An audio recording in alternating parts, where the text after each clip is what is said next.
If you wondered why feathers and hammers fall at the same acceleration rate and hit the ground at the same speed when dropped from the same height on the moon, look no further, because here I am to teach you. On the moon, there is no atmosphere and there is no air to cause drag, which is air resistance. And not only that, but gravitational force and mass is directly proportional, and regular net force and mass is directly proportional. And let me get into explaining what does directly proportional mean. So, if we take Newton's second law of motion, that's acceleration divided by mass. It is a motion law. So you're going to have acceleration right here equal to force divided by mass. And if you rearrange it a little bit, actually no, if you keep it like this, you can see that you have one variable, force, and another variable, mass, and a third variable, acceleration. Direct proportionality is whenever you have two variables in a ratio, such as this fraction right here, always equal to a constant. So we have this variable, force and mass. I've explained what mass is in another video, and I've explained what force and acceleration is in other videos. Once you've learned that, you must know that, let's say you have a mass of a box. So you have this body, or this box, and you're in outer space, away from the planets, away from stars, and any other massive objects. And there's no gravitational force, and there's no air out there. There's no atmosphere, or nothing like that. If I want to get this box and I want to push it with some net force, and I want to get it to accelerate at 1 meters per second squared, it would take some net force, given this box has some mass m. But what direct proportionality says is, if I double this mass, if we start with this mass, and we start with net force, and get some acceleration, when I double this mass, to get this acceleration rate to be the same exact as it was, you would have to double the force. So, force and mass is always equal to a constant. When you double the mass, if you want to get the acceleration to be the same, you must double the force. So, let's continue on to, let's say here's the Earth. Actually, let's not go that far. When I double the mass, I'm going to draw a second box, box M, and let's make this one big box. I must double the net force to get it to accelerate at the same rate. Okay. Now let's go into the Earth right here, and there's another box. And I want to say that, let's say, every 3 kilogram box, I'm going to make numbers up here. Every 3 kilogram box, when near Earth's surface, will accelerate at a rate of 1 meters per second squared. Let's just say. So, any 3 kilogram object would accelerate, given no air resistance, no atmosphere, at 1 meters per second squared. Okay.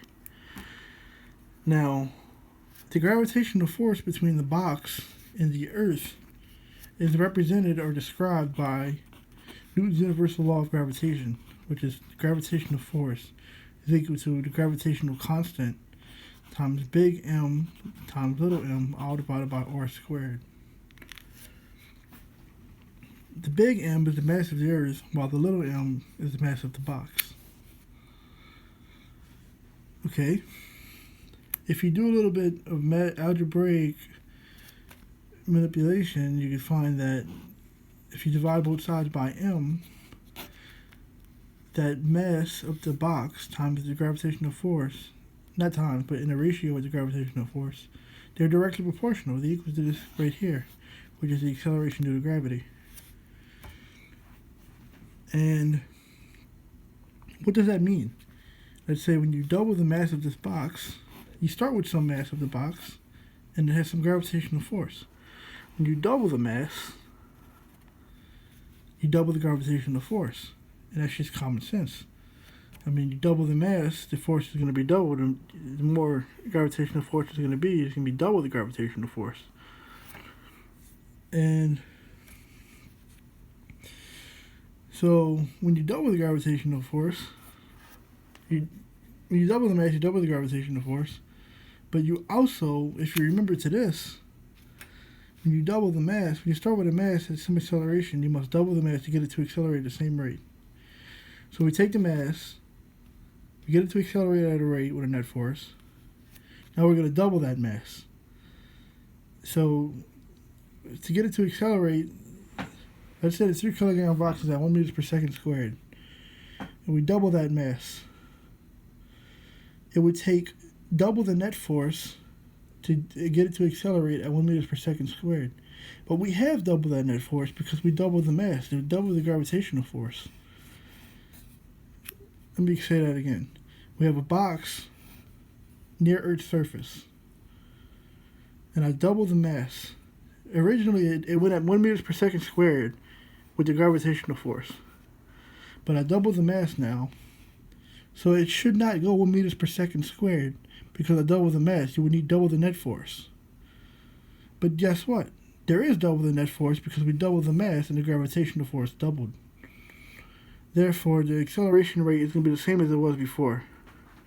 And like I said before in the beginning, every 3 kilogram box, let's say, would accelerate at 1 meters per second squared. And this would apply to every other 3 kilogram box and any 3 kilogram object. I don't know if the 1 meter per second squared is the actual number. It probably isn't.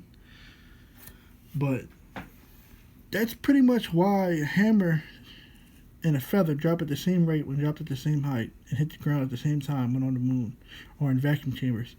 They have a video of the moon for the Apollo missions. Whenever they dropped on the moon, they dropped a hammer and a feather at the same height at the same time, and they hit the ground at the same time. There's no atmosphere on the moon, so there's no air resistance. There's videos on YouTube of guys such as the Action Lab. James at the Action Lab, he had a vacuum chamber, a vacuum box, where he took out the air and he dropped a feather and he dropped the hammer and they hit the ground at the same time. And this guy is clearly not a paid actor or nothing like that, just an average, ordinary guy, just like me or you. So this must be real, and I've explained in this video why it is. And as far as why does objects fall at the same rate and hit the ground at the same time when dropped at the same height on the moon or in vacuum chambers, that's it. And until next time, see you later. And I must add that this actually applies to every object. Every object. Like let's say I have myself and I have a feather and we fall from the same height at the same time and there's no atmosphere. We're both going to fall and hit the ground at the same time. And it doesn't matter what object it is. As long as there's no atmosphere out there, every object's going to fall at the same acceleration rate on the Earth or on the moon or any massive body out there. It's all going to do that. For example, I have, let's see, this feather, I have this piece of paper,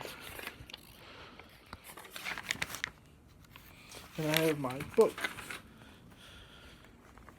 Now, I'm going to drop them at the same time, from the same height, and you're going to see there is air resistance, that they won't hit the ground at the same time. They did not fall at the same rate. But if I remove the air resistance by putting the paper on top of the book, there's going to be no more air resistance. Now, they should fall at the same rate and hit the ground at the same time. And they did. It was kind of hard to see that. But I like my shirt. You can get it from Amazon. I play guitar too. But as far as why objects fall at the same acceleration rate from the same height and on the same object, that's pretty much it. And if you like my videos, like, share, and subscribe. Until next time, see you later.